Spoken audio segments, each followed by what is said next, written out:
Nepal has erupted in youth protests, with young people overthrowing the government and chasing ministers through the streets.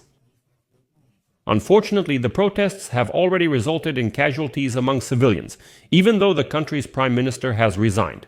The current protests have already been called the Generation Z Revolution, and this came as a surprise to the authorities. Mass protests broke out in Kathmandu, Nepal yesterday, September 8. And they started after the authorities blocked Facebook, the social network X, YouTube, and about 20 other social networks and messengers. The official reason for the blocking was their refusal to register in the country and comply with state censorship. Before that, in Nepal, TikTok was blocked for the same reason, and Telegram was also blocked under the pretext of fighting fraud. During the protests, young Nepalese stormed the parliament building and set it on fire.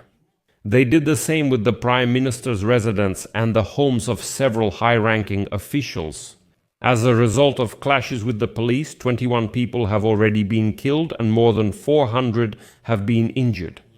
Let's figure out together how the blocking of social networks led to the bloodiest protests in the country's modern history. My name is Alexei Pechi. Let's discuss this topic together.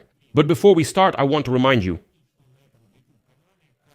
several news and analytical stories about the main events around the world are released so that you stay informed about absolutely all the news. That's why I recommend subscribing to this YouTube channel and liking this video. So today, on September 9, Nepal's Prime Minister Sharma Oli resigned due to recent events, anti-government protests that resulted in the deaths of 21 people. 19 people died on the first day of the protests, and 2 more died today, September 9th. All of them became victims of clashes with the armed police. And in the statement signed by Prime Minister Oli, it says that he is resigning to pave the way for a constitutional solution to the crisis. Despite the fact that the government of Nepal backed down before the protesters and lifted the ban on all social networks which had triggered the protests, the anger towards the authorities has not subsided. And today, on Tuesday, protesters once again gathered in front of the parliament building and in other areas of the capital, despite the declared curfew. In addition, footage has already appeared online showing Nepalis chasing and beating ministers in the streets. It is also reported that on Tuesday, the residences of Prime Minister Oli, former Prime Minister Sher Bahadur Deuba, and several other well-known politicians were attacked and vandalized. There were also attacks on the headquarters of several political parties. The international airport in Kathmandu is partially closed according to the country's civil aviation authority. And as reported by the Nepali press citing the Minister of Communication Prithvi Subagurung, the decision to lift the ban was made on Monday evening, in response to the demands of Generation Z, which has already become a byword for the actual youth revolution in Nepal. Nepal's access to all popular social networks was blocked in recent days after the country's Supreme Court ordered the government to block 26 social networks popular both worldwide and in Nepal, if they do not register with the Ministry of Communication within 7 days and do not agree to full government monitoring of their content. Behind the word monitoring hides another term: total censorship of content on social networks. And none of the most popular social networks wanted to register and refused the Nepalese government's request for censorship. The authorities explained their decisions regarding social networks by the need to fight fakes, incitement of hatred, and online fraud. By the way, in Russia right now, they claim exactly the same thing, that they block or slow down social networks specifically to combat fraud, and they've even created their own sovereign messenger for this purpose. But in Russia, of course, no one protests against such steps taken by Putin's government. And here it's important to understand who rules in Nepal. And this directly shows the real gap between the youth, the millennial and Zoomer generation, and the old ideology. The government of Nepal has formed a coalition of the main political forces: the Communist Party, which they call the Marxist-Leninist Party, and the Social Democratic Nepali Congress, along with 2 other parties. And here's the resigned Prime Minister KP, Sharma Oli, and the Minister of Communications Prithvi Subagurung. Both are communists, as are 7 more out of the 22 members of the government. They are not just communists, they are Marxist-Leninists. How did it all begin in the first place?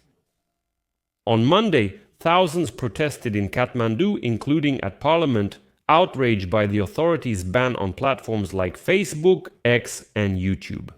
Well, also due to general dissatisfaction with the authorities. Authorities tried to repel the people. Police used water cannons, batons, and rubber bullets.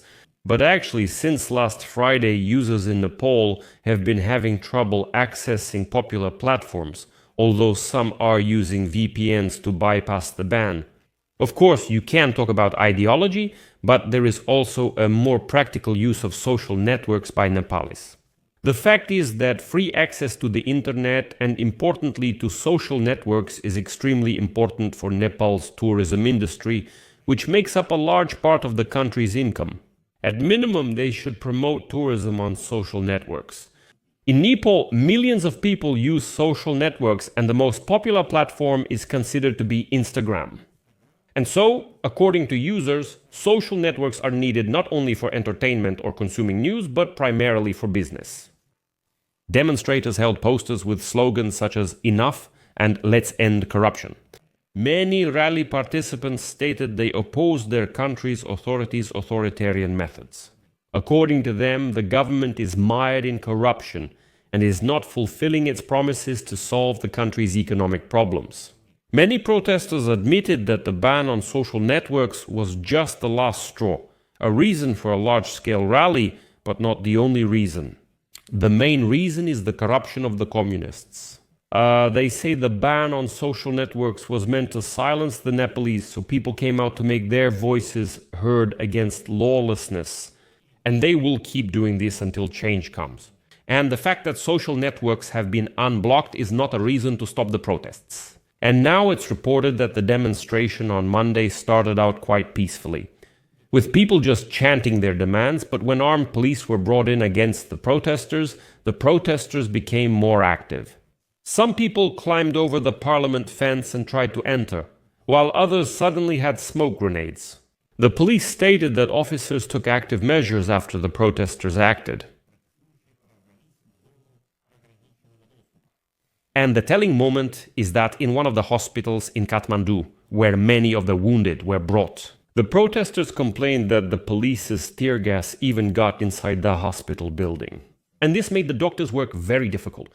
A few hours after the riots began, a representative of the Kathmandu district administration reported that a curfew had been imposed in some areas of the capital, including the parliament. Well, and this became another turning point, because after that, the authorities brought armed units of the Nepalese army out onto the streets. After that, the authorities of Nepal banned people from going out onto the streets in the districts of Kathmandu, Lalitpur, and Bhaktapur. When that failed to help authorities, they restored social network access, hoping people would disperse. However, this did not lead to the end of the protest. Its participants continued to burn tires and block roads in Kathmandu. The people who took to the streets demanded the resignation of the entire government due to corruption and economic problems.